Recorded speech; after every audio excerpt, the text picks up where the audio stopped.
Welcome to the Ideal Investor Show. This is the podcast where we help you challenge your mindset and discover where you are. Tired of stories about other people's success? We can help you change your life, determine your time freedom point, and join us on the journey to financial success. Let's go. Hello and welcome to another episode of the Ideal Investor Show, where we bring you interesting guests who help us understand what we can do with our money, how can we do passive income, how can we reach our time freedom point, and learn all the different facets that are out there. And so I want to thank Ed Mathews from the Clark Street Capital Group to come to us today and spend some time and tell us what he is doing in his segment of real estate. Ed, welcome to the show. Thank you, Axel. It's good to see you, my friend. How you been? Yeah, good to see you too. And thanks for reciprocating. I was recently on your show and I really appreciate that. So thanks for making the time. Tell us a little bit, how did you get to be the head of Clark Street Capital Group?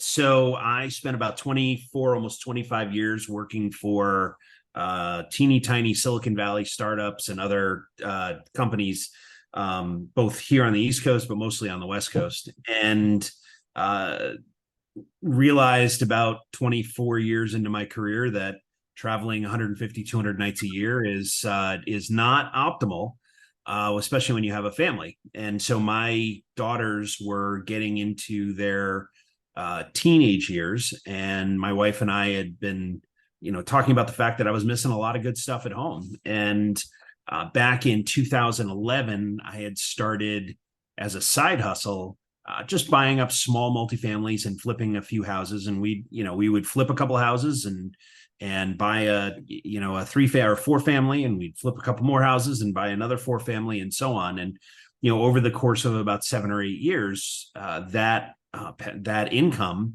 had surpassed what I was making in corporate America. And so that happened to coincide with the conversations my wife, Patricia, and I were having around the fact that I needed to be around more, and I wanted to be around more. So it became a very easy decision to say goodbye to corporate America. And so I resigned from the last company I was with, which was DocuSign. And 30 days later, I was president and CEO and chief cook and bottle washer at Clark Street Capital.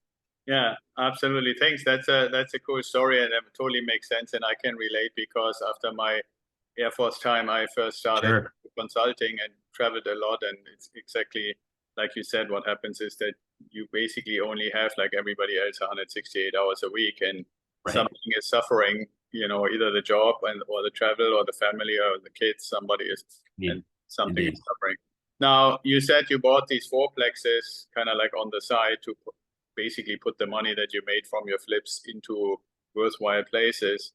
Now, 4 plexes are typically not considered multifamily by the rule of the law, so to speak. True. So can you tell us a little bit, what kind of properties is Clark Street investing in these days? Yeah. So when I went full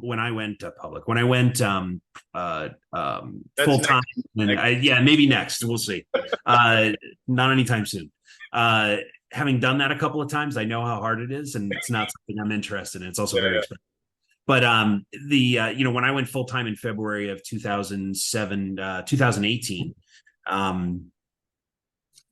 I realized that if we were going to grow, and our focus is on getting to 1,000 units by the end of 2025, it's a fairly modest goal. And the only way I was going to do that is if we graduated out of the small residential business. So we stopped flipping houses, we stopped buying small multis. And in fact, I've sold off almost all of them at this point.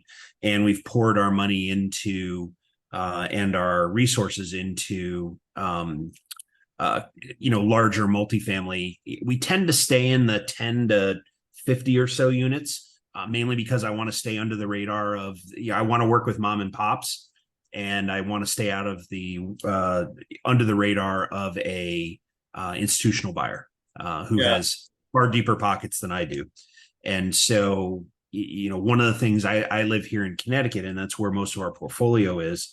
And, there have been multiple billions of dollars poured into this market by institutional buyers, which has driven the prices way up. Where, some of my colleagues were talking about, buying 3s and 4 caps thinking they were good deals. Well, they were when the interest rates were, 2.5% to 4.5%. Now that they are commercially, north of 7, it's, a much more difficult, a much more difficult market to make deals pencil. I have that conversation a couple times a week still, where the seller wants a 2021 price, and I explained to them, I'm happy to pay you a 2021 price if you provide me 2021 terms. Otherwise, I'm going to have to go back to 2023 and work with my lenders and banking relationships who are demanding that I get a 7.5%, 8% commercial mortgage, as opposed to the 3.5% that you and I could probably discuss and make that property pencil. And sellers have been hesitant, although I'm starting to see a little bit of capitulation, and coming back to reality that these buildings actually have to cash flow in order for them to make investment sense. And so this is a very healthy cycle within the market, but we're still mid-cycle. And I still think that sellers' pricing is still lagging economic reality in terms of debt. Right. Yeah, I would probably agree with you, even though you're much more the expert and on the front line with this stuff all the time. Now, one argument that I hear, and I'm being originally from Germany, I'm also a little bit always listening to what happens in the European or more precisely the German market. And recently listened to a very similar conversation, and the counter, or not counter argument, but one argument from the sell side perspective was, well, but you can also get much higher rents than you got in 2021. What would be your comeback for that? So that's true, but whereas a interest rate has more than doubled, rent rates have not. Rent rates have gone up, anywhere from 12 to 40%. In that same time frame. So yes, we can afford to pay more because NOI is up, and it's certainly worth more as looking at the property. But the fact is that rents have not kept up with inflation, and that is happy to stand in front of a whiteboard and do the math on a seller who's making that argument. Yeah, absolutely. I mean, I would totally support that. Maybe putting it a little more drastic, because it's true both for single family or like duplex, triplex, fourplex, which falls under the residential umbrella. Interest rates, if you're really honest from the starting perspective, especially for owner occupier, have basically tripled, and rents maybe increased by 50% if you want to be generous. Right. So if one thing triples and the other thing increases by 40 or 50%. Then the one doesn't compensate for the other. I think that's basically in a nutshell why that rent argument, while helping a little, but not enough, so to speak. And I don't think anybody wants to pay triple rent. Right. And on top of that, you've got, service costs, labor and even materials have gone up exponentially. Fuel has gone up, particularly oil has gone up exponentially. So yeah, it's not a apples to apples comparison, so to speak. Yeah, absolutely. Now, one other thing is in the multifamily world, a little tiny bit that I know and heard about it is that one way to actually make a deal, if it's not exclusively focused on cash flow, is basically by improving the rent roll through renovations. Is that something that you guys do? We do, yeah. And in fact, tongue in cheek, I tell people that I buy crappy apartment buildings from landlords who aren't very good at their jobs. And, really what that means is we buy properties that have deferred maintenance and construction needs and haven't been updated since the Reagan administration, and, which was about 50 or 40 years ago. And so a lot of what we do is, I'm using my skills as a former flipper to be able to go into a property, buy it. First pass is to make it clean and safe. Second pass is to upgrade all of the mechanicals, make sure that HVAC, plumbing, and electrical are all operating properly. And then as units come open, we'll come in and provide brand spanking new kitchens, bathrooms, new flooring, new lighting fixtures, new everything basically. And then at that point, we are increasing the rents. We don't necessarily. I'm not a big fan of increasing rents all the way up to market rate. I don't need to get top of the market rents. Usually we try to stay in that 85 to 90% of market, mainly because that allows us to rent faster. I would rather have a qualified resident in the unit faster than holding out for top dollar, frankly. Okay, yeah, that's interesting, and I think that makes sense. I thought for a second when you were, getting to that argument, you would say more stable rather than faster. So would it be fair to say that somebody who gets in, let's say at 90%, qualifies otherwise, is more likely going to stay longer? That is also part of the strategy. And, one of the reasons that I so enjoy the C-class space is because, in addition to repairing the property, we're also repairing the relationship with the residents, right? And so the whole idea of, we have put a customer service arm in place as part of our property management strategy. We have taken property management in-house because we want it done our way.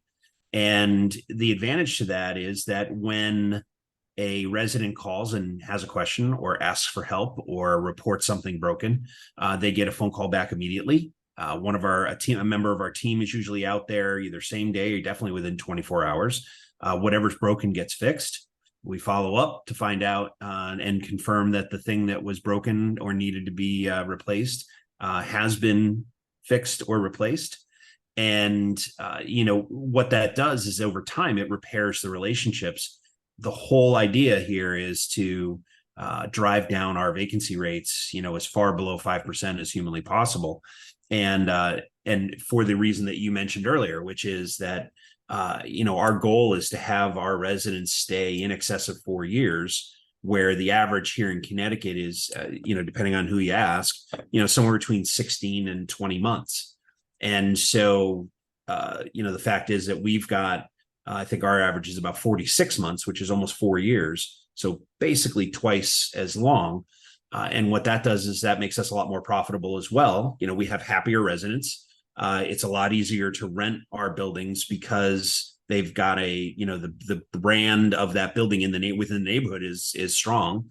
And also I don't have to pay for turns and lease ups and all the other things that go with, residents moving out, which makes us way more profitable than our peers in that same neighborhood. Okay, yeah, that totally makes sense. Now, when you say you decided to bring property management in-house, how big of a geographical radius can you actually serve doing that? Because I'm always thinking you probably don't want to drive much more than like an hour from wherever the center of your circle is, right? Yeah, so I'll answer that two ways. One is I live in Connecticut. It's a small state, and I can drive from one end to the other in about an hour, right? So especially north-south. So that part is very manageable. But what we do, quite frankly, most of our property management staff sits in the Philippines, 8,000 miles from here, right? And so, we have a technology platform called Hemlane that does 24/7, 365 days a year, tier 1 support, which is, the resident facing. So if they have a problem, they have a question, they can log into the website or call a phone number that reports whatever is, the issue. Right. And then if they can solve it, fantastic. And we give them parameters on how to solve that. And then if it needs additional attention, then our team walking in the door at, anywhere from 7 a.m. to 9 a.m. The following day, will pick that order or that issue up within each of the localities. So we have property spread out over central and eastern Connecticut. And so with each of those, we have a handyman a plumber, electrician, HVAC expert, general contractor. We are also, as a company, a general contractor.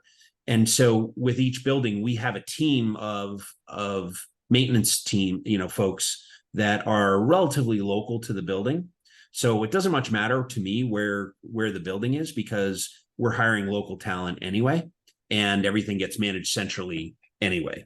Yeah, So I mean, the external customer service component makes total sense from a cost perspective to do that with somebody in the Philippines or somewhere where the wages are a little lower. And they're fantastic. Yeah, the thing that I find is always a little bit troublesome, and our investors, myself included, see that depending on where and who we're investing with, because we're typically using turnkey providers that also have property management. But there's a clear distinction between those property management organizations that basically take care in the sense of the customer in the service side, but when it comes to the hands-on stuff, basically hire the local plumber, the local painter, or whatever it might be, versus, which I much prefer, is an internal team, even if it's just like on a certain contract where you say, okay, well, we don't have enough to have a full staff around this property or this location, where they're basically employees, but dependable service providers at agreed rates, because I found it's a huge difference if you have a handyman or handyman team for the different trades, and they charge you $50 plus whatever is broken, versus you pay a $90 appearance fee and a $95 hourly rate, and then they have to come twice because they forgot whatever, and so your bill is always on the tiniest $3 thing is always $250. Yeah, so there is that, and so what we do is they're not captive, they don't work directly for us, but we have negotiated rates with each of the contractors with whom we work. It is a much easier because then we can train them on, here's what our expectations are, here's how you interact. If you have to interact with a resident, it is yes sir, yes ma'am, no sir, no ma'am, thank you, our pleasure, right? There's customer service, and so part of our follow-up when our team calls to follow up the resident to make sure everything happened the way it should is, what was it like working with our local team? And most of the time we get really good feedback. Sometimes we don't. Somebody had a bad day, and so that is first time it's an opportunity to retrain. Second time is we're finding somebody else. Right? Yeah, exactly. And it's just, we talk about it here as the Clark Street way, which we want it done a certain way. And I'm not telling you how to swing a hammer or paint a wall, but we do demand that you treat our residents with a level of respect that, quite frankly, in a lot of our buildings prior to us acquiring them, they're not used to receiving, right? They don't receive, that respect. And so, it's a collective team effort to demonstrate that, not only do we respect them and we realize that that's their home, but also that, we're a professional operation, and we, operate a very specific way, and we communicate in very specific ways. First off, thank you. Yeah, no, that's absolutely cool. And I think that is appreciated, even though people kind of especially on social media, want to make you believe that those fundamental politeness traits somehow don't apply anymore. But I still think they still make a huge difference. I do. And don't, and frankly, don't misunderstand our respect and kindness as weakness. It's not. It's just, this is how we run our company, and there is I think there's a right way to do it and a wrong way to do it. And I like sleeping very well at night, knowing that we're doing right by the folks that hardworking folks that live in our buildings, that we're doing right by them. Yeah, absolutely. I'm totally with you. And I think we can all, for anybody listening and wondering, where both you, Ed, and I are coming from. If you look, for example, in sports, I think it's a good analogy. The very best, highest capable, most successful people in almost any sport, especially when it's a competitive thing, when you ask them, what do you think about your opponent?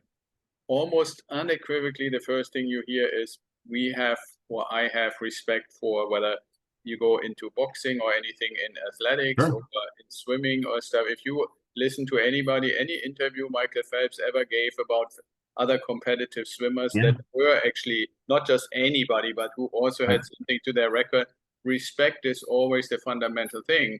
So I'm totally with you. It's not a matter of weakness or strength. It's respect is its own thing. It's a recognition of accomplishment on both sides, right? And that's important. Now, the next thing I wanted to ask you for our audience, on behalf of the audience, is when you bring in clients, is each property basically its own investment, or are you bundling them, or how does it work?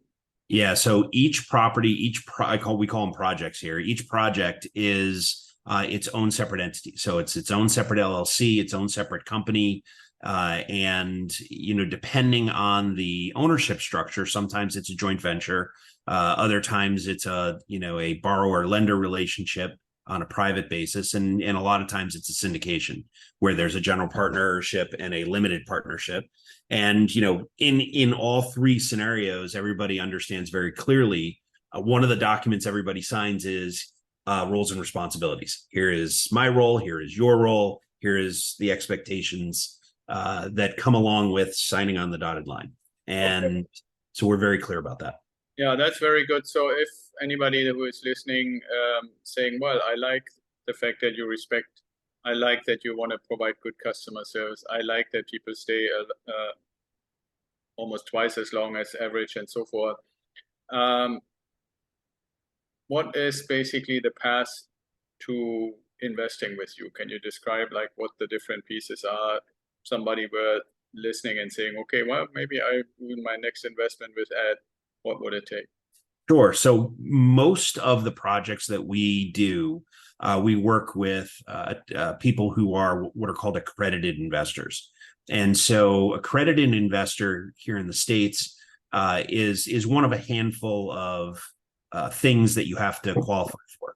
As an individual, you have to make $200,000 a year for the last 2 years, with the expectation that you're going to make that again in the coming year.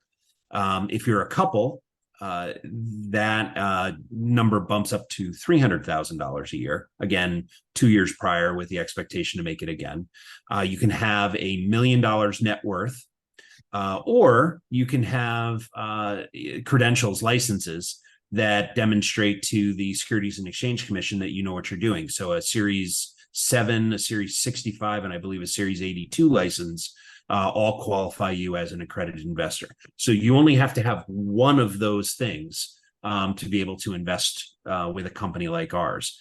And then, so once we confirm that a person or a couple or a group is accredited, because the last piece of it is you can also be part of an LLC or a company like a family office, for instance, with assets over $5 million.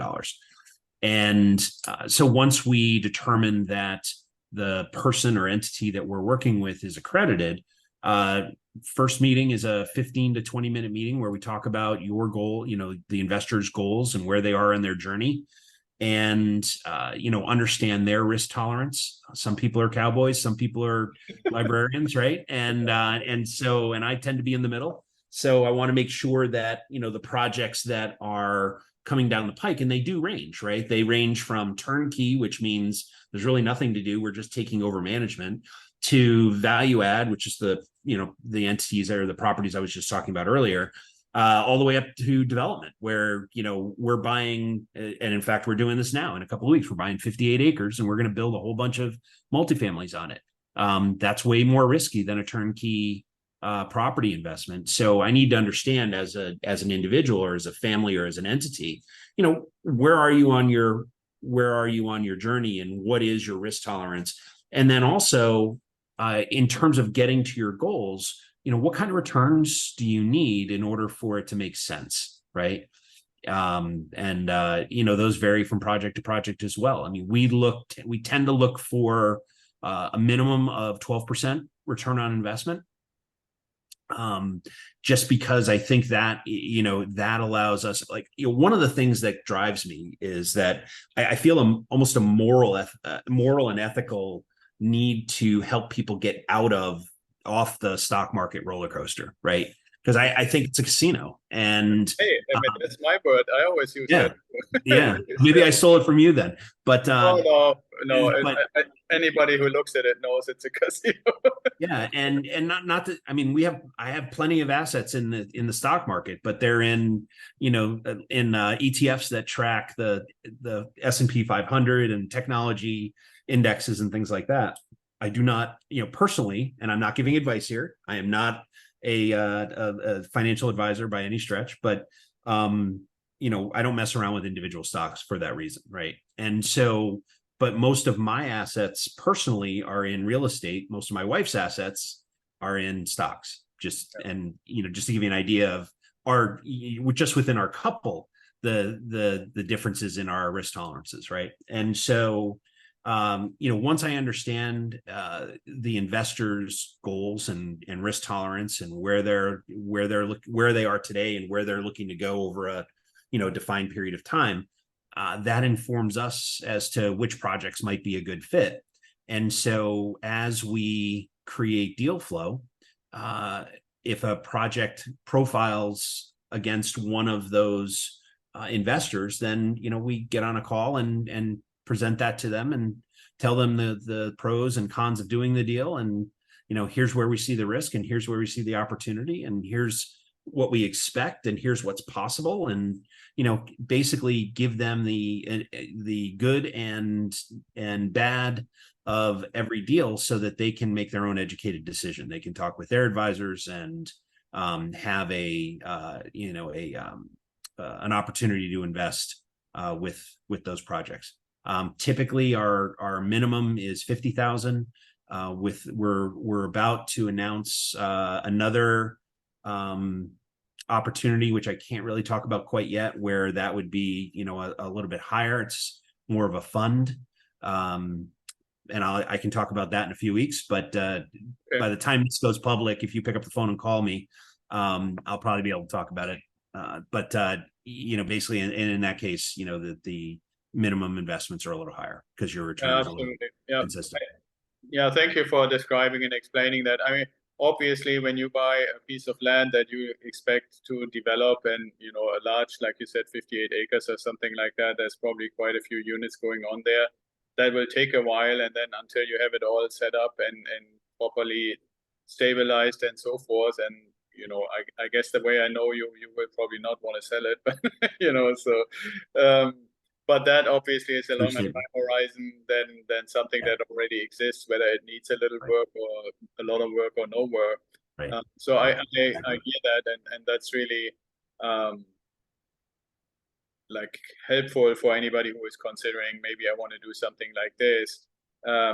I want to point out, and you tell me if I'm wrong or right or kind of in the middle about it, but I believe this approach for people who are accredited and looking for something where on the scale of I can be a stock trader in the casino, or I can be about as passive as possible by giving $50,000 to add for this particular project that we agreed to. And then I just get my reports and my money transferred into my account, and that's about all I ever do. Right. Pretty and much. Everything in between, I think that's an important thing to know. One last thing I wanted to mention very quick on this, because you said accredited. Some people in the audience might say, well, why is it kind of limited or exclusive to people that are already, in most people's mind, wealthy? And you tell me again if I'm wrong, but the way I read it and the history about it is that it was originally introduced to make sure that people who are interested in higher performing, is what I would call it, investments, are aware, number one, of the risks associated with it. And if the risks actually start to occur and the money is potentially lost, which in my opinion, when they first started, didn't really have much to do with real estate, was okay, we only want to have people invest in that who can actually survive if the money is lost. and here are the criteria. And I'm not quite sure, but those criteria have been around for a really long time, right? You would think, They hey, have. if it were really just a matter of saying, okay, we want to limit it to the richest of the rich, then they would have increased the criteria by double probably by now. Correct. So At I least just so. wanted to clarify, it's not really meant, originally at least, wasn't meant the accreditation to be exclusive for rich people. It was to allow or to prevent that people invest who can't really afford to lose $50,000 or something like that. That's certainly a big part of it. I think the other part of it is protection, right? In terms of experience and financial sophistication. So the SEC, I don't know that it's the right assumption, but it's the assumption that they make is that if you have $1 million in the bank, you probably know what you're doing when it comes to managing money. And you can also probably suss out a charlatan, somebody who's not dealing straightforward. And so it protects the investors from people who aren't, quite as honest as they try to purport, to present themselves as. And so that's a part of it as well. Yeah, I think that may have been a part of it when it first originally came out. I mean, I always counter a little bit with this kind of semi-funny story. At least for me, it's funny, and I know I have kind of weird humor, but there are actually literally forklift drivers at Tesla who are well above $1 million net Without a value, doubt. Absolutely. right? Because they've been with the company for 6, 8, 10 years, and they get their salary plus stock options. And when the stock was like $1 or $2, and they're not trading or anything, but if you look at their net worth, so I don't think you could call them sophisticated investors. No, and I agree with you. That's actually why I think the assumption that the SEC makes is actually not a very good assumption, because that forklift driver knows enough to not sell the stock, right? But they may not be able to look at a profit and loss statement and an income statement and figure out, and a balance sheet, and figure out if a project is financially healthy or not. And right? I'm totally with you on that. My point is, when that rule was actually published, there were no forklift drivers that had 2 or 3 million worth of Fair Tesla. point. Fair point. Fair point. And so they did it, and I guess nobody really wants to touch it because it's one of these like hot button items that you better don't touch if you're a politician. Right. Yeah. Anyways, I think it's important for our audience to know that it's not just like I give at $1,000 and then I get a little piece of a 25 unit apartment complex. Okay, cool. Now, you mentioned at the very beginning, and I want to kind of come back for just a few minutes on that, because obviously I at least make hopefully the right assumption that most of our audience are people who are interested in real estate and value assets and stuff like that, which kind of begs the question, okay, we had this amazing, some people say insane run up in interest rates and all the implications that come with that.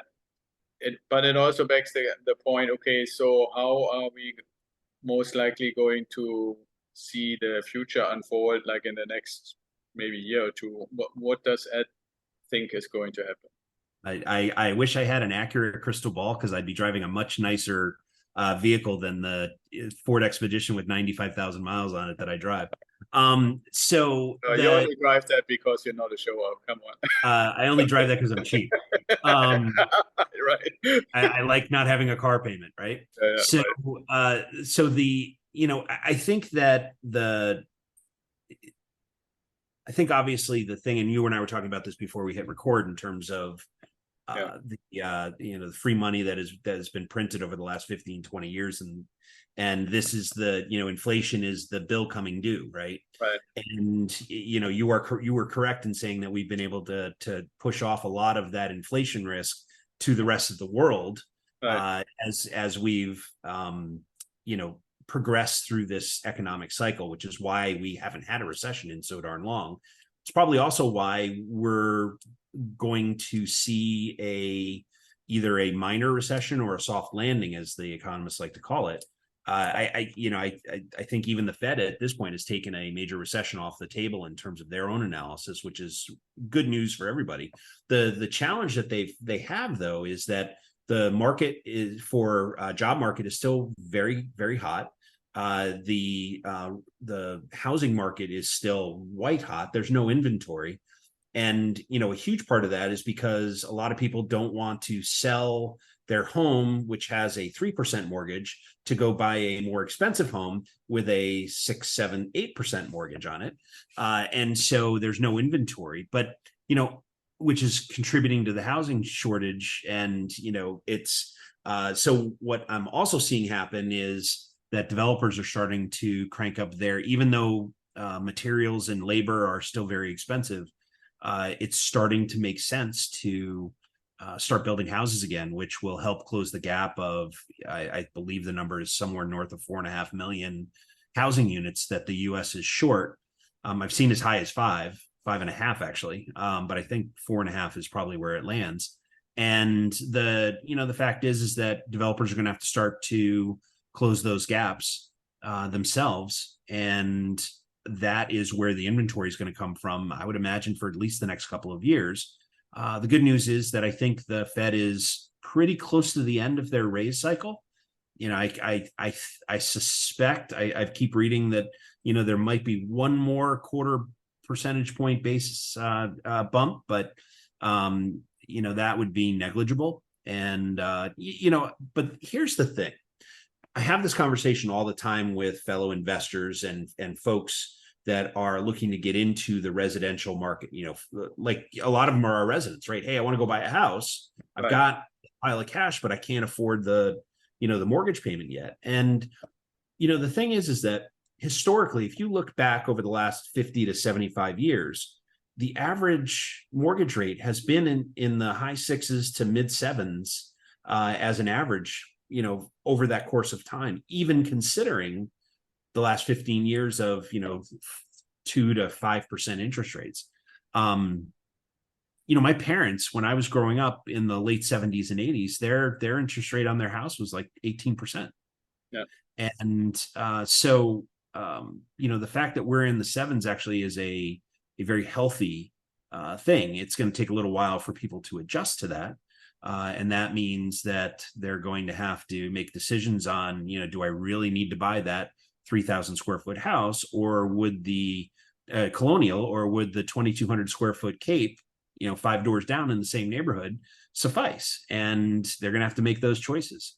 My wife and I are doing the same thing. We're downsizing right now because I've got a sophomore, actually now a junior in college and a sophomore in high school. And, there's going to be a time where we don't need, all the space that we had, because it's going to be me, my wife, and our dogs.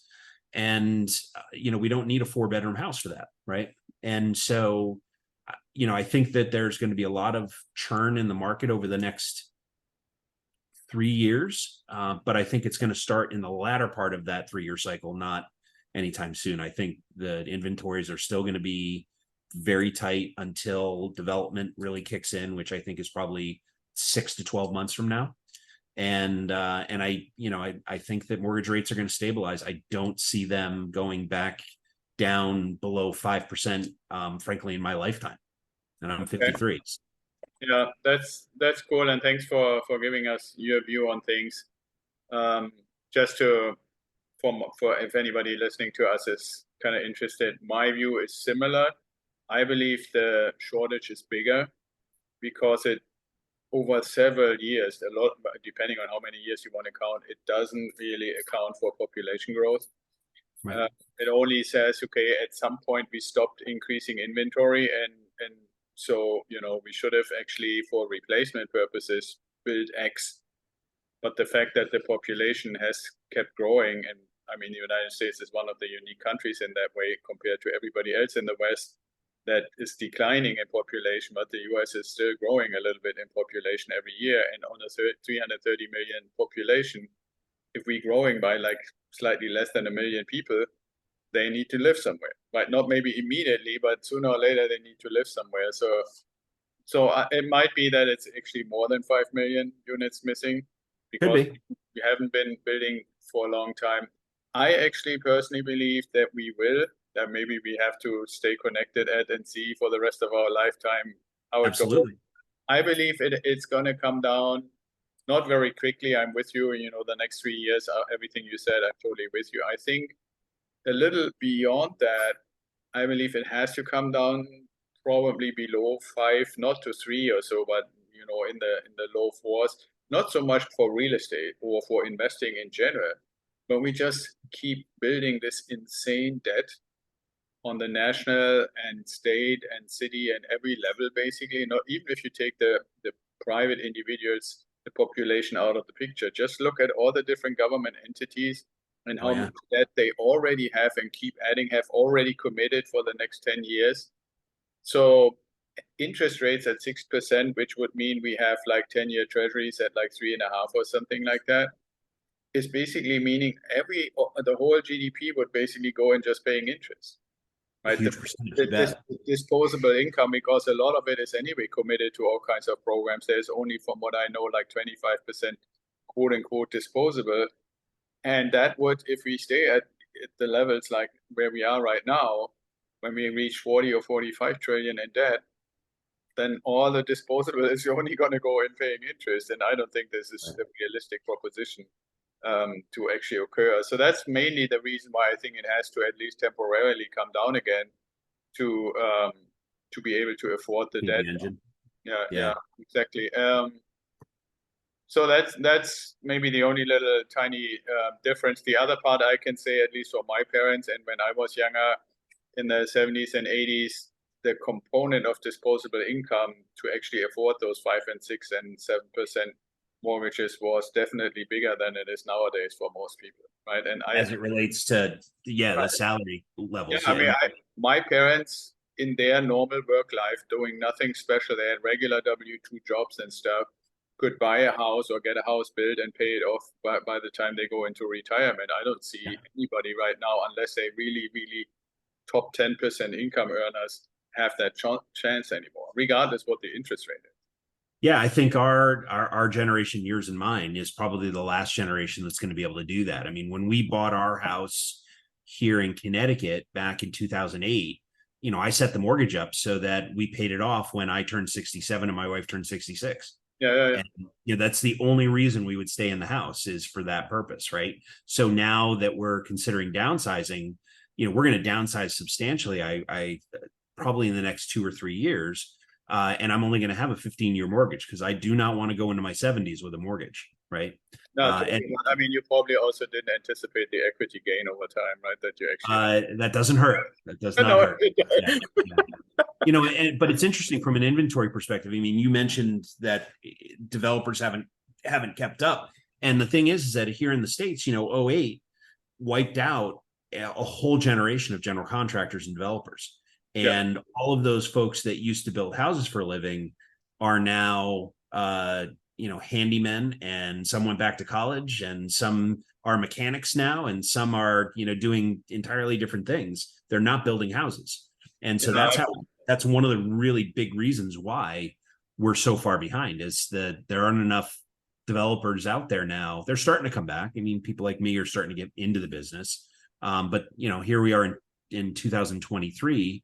That was 15 years of a lot of non-building activity, right? Yeah, no, you're absolutely right. And I have to say, again, like I said in the beginning, I'm originally from Germany, from Europe, and grew up there until I was 30 to come to the US. So at this point, I have about 50-50 of my lifetime in both cultures. And one thing I can clearly say, and there's plenty of evidence to say, the Europeans, if you were to use the analogy of a pendulum, it's doing like this thing, and the US is doing like this thing, right? So when 2008 to 10 happened, we were super, super, super loose, right? Like you can fork a mirror and you can get a mortgage. Same. Yeah. Nobody can get Good a mortgage. times. But I mean, the other side is all the additional things didn't just mean people couldn't easily get mortgages or qualify anymore. It was also, okay, if you are a contractor and you survived, we don't want to give you money anymore. Right. Yeah. I mean, you look at the labor rates, right? They're in the mid 3s right now. And, if you listen to the political class and the talking class on TV, they'll tell you that it's incredibly healthy. And I can tell you that on the surface, yes, it looks like it's healthy, but I guarantee you the residents that live in our buildings have 3 or 4, 2 or 3 of those jobs themselves each. Exactly. I mean, the merit increase that I know, because I have obviously clients who are all having jobs, good jobs most of the time. Their merit increase for as long as I can remember has been 5% or thereabouts. Max. Right, max. Yeah, sometimes let's say between 3 and 5. Well, we went through a whole inflation cycle where every year in the last few years, inflation was significantly higher than that. And nobody wants to acknowledge that's what I meant by disposable income with the 70s and 80s. They literally lost buying power every year, even though they got on paper 5% or 3% more, right? And so that's why they have 2 and 3 jobs, and why they start arguing, at least, with our property managers and probably with you guys too, when you say, okay, because of property taxes and insurance rates and all kinds of other stuff, we need to increase the rent by $50 a month. And they say, well, if you do that, then I can't live here anymore. And that's pretty sad. When it kind of goes along with these statistics that say, if somebody had like a $500 emergency expense, they would really struggle to find the money for it. True statement. Yeah. So the way that we manage that with our residents is, it's a very simple relationship that we have, right? It is that, we provide a clean and safe place where they can be proud to raise their families, and they pay their bills, right? And so as part of that agreement, when you are a resident, we won't raise your rent any more than 5% max. The way that we increase rents over time is as units come open, we move them up to that 85-90% of market, and that's how we grow our business. So one of the ways. And so what it does is it creates a nice balance between folks have a place to live and they know generally what it's going to cost year over year. It makes me crazy to see some of these, folks come in, they'll buy a place and raise everybody's rent $200. And it's a viable option, but it's also I'd rather be a human being about it.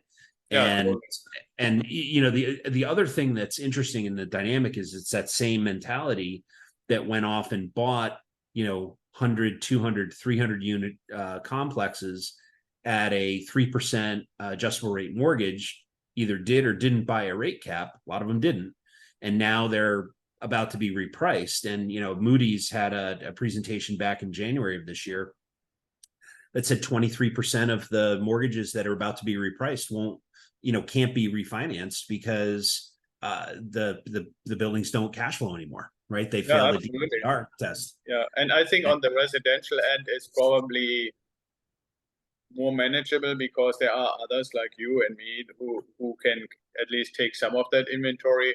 On the true commercial, like retail or especially office buildings and stuff like that, it's gonna be kind of like a massacre or something like that. And they're zombie companies, like you were saying earlier. They're already dead. They just don't know it yet.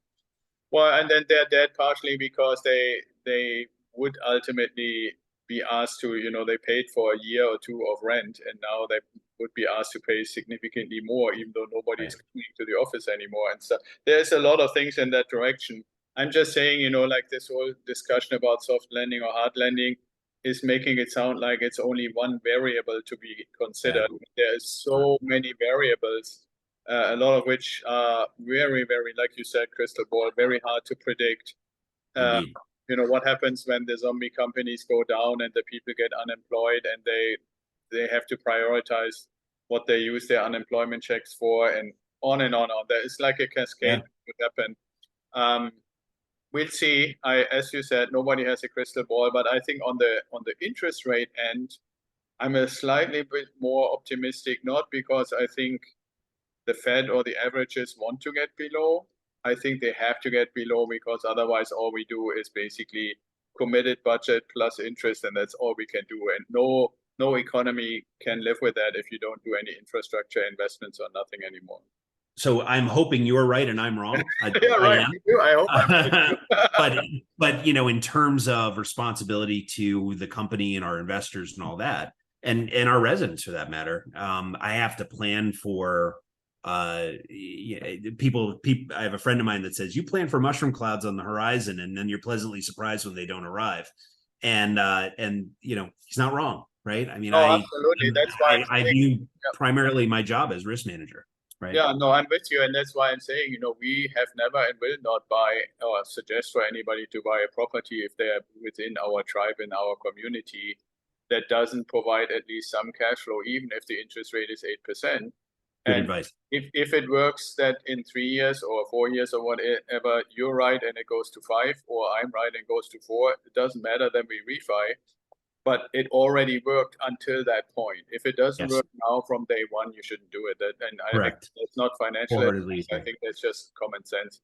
Yeah, we will not, and that's kind of the place in my part of the world, the mid-size multi and the larger actually, where folks are buying based on a pro forma, which is Latin for lie, that they're betting that they can acquire the property for what it is today and grow it fast enough so that they can eventually become cash flow positive.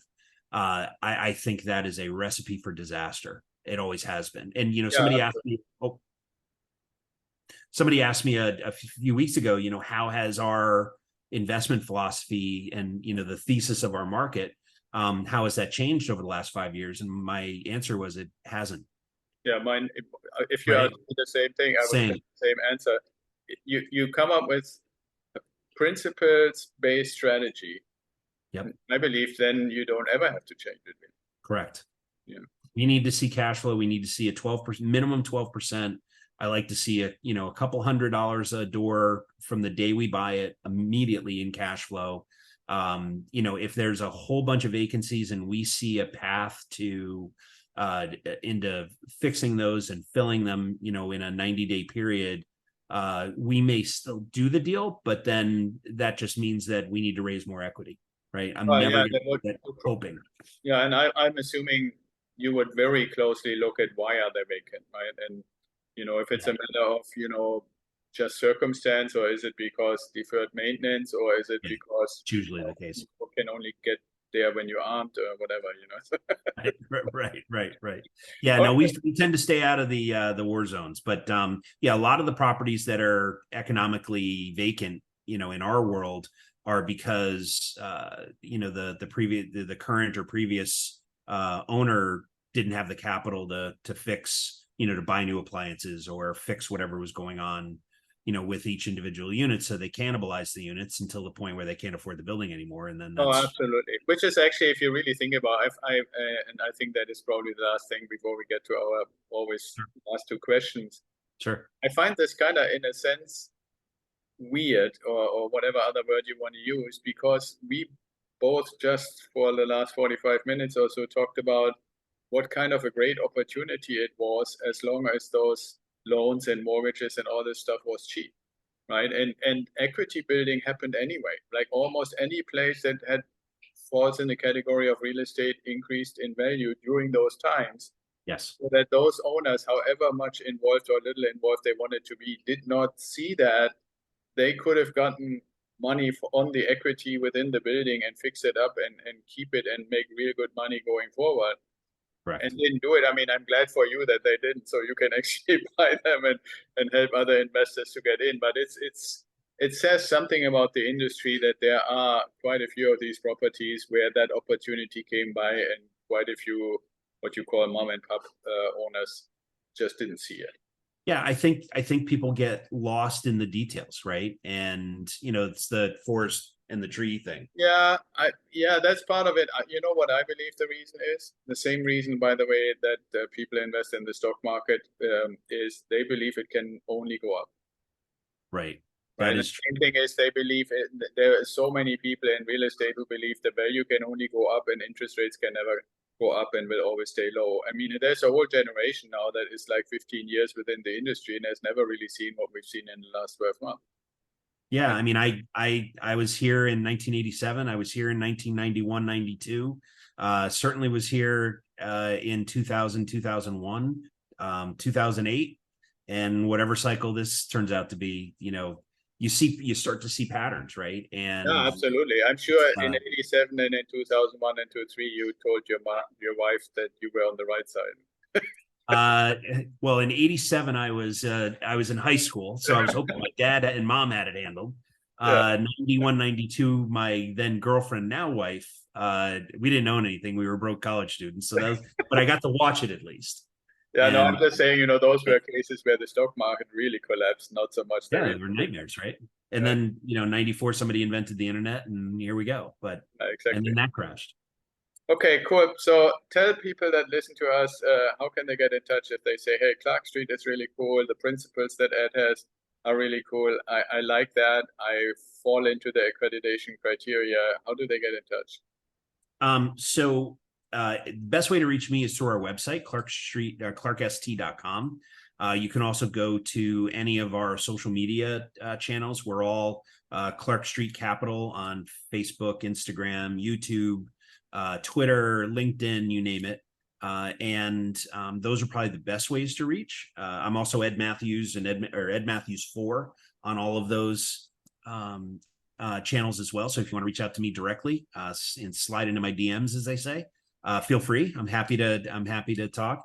And I'm a cheap date, right? For a 15 minutes or whatever, I'm happy to share a cup of coffee with somebody and tell them everything I need, they want to know about a particular part of the asset class, in real estate.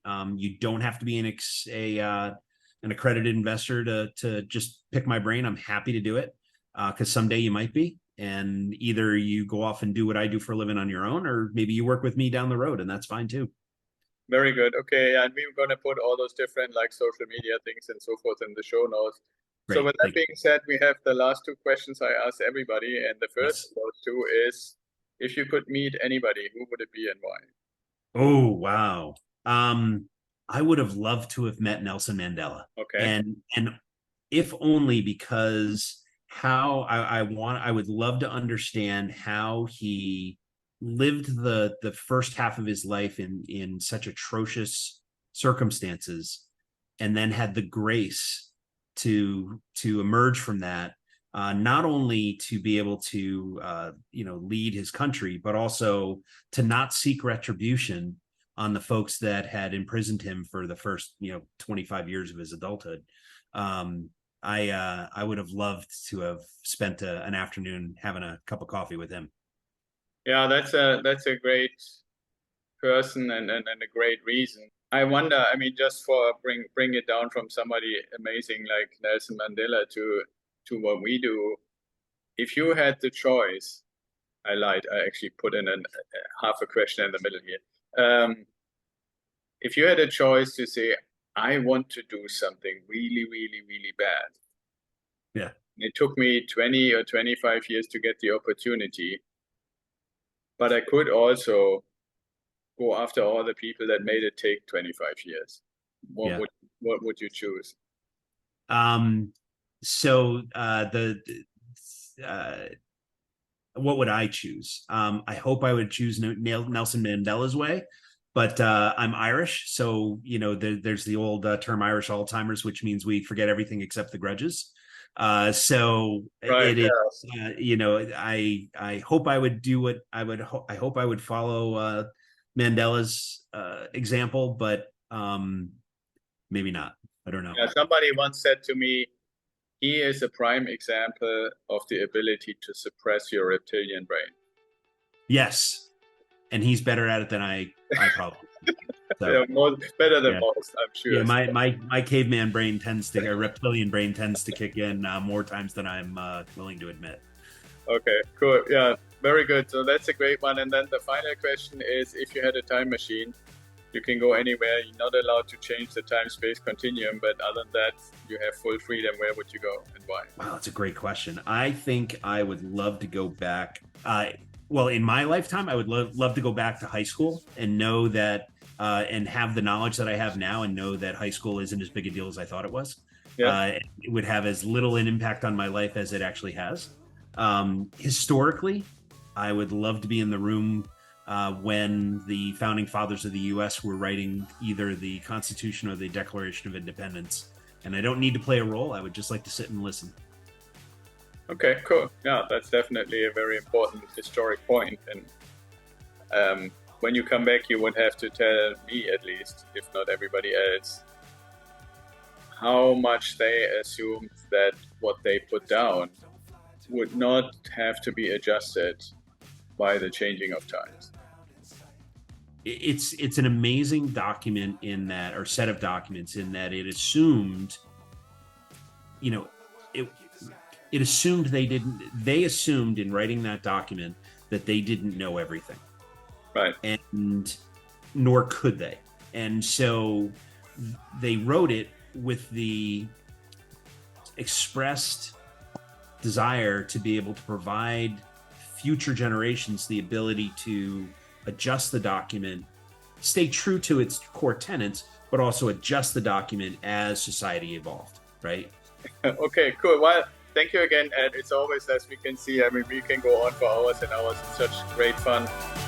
So thank you for making the time and spreading your wisdom across all these different topics. My pleasure, Axel. It's good to see you, my friend.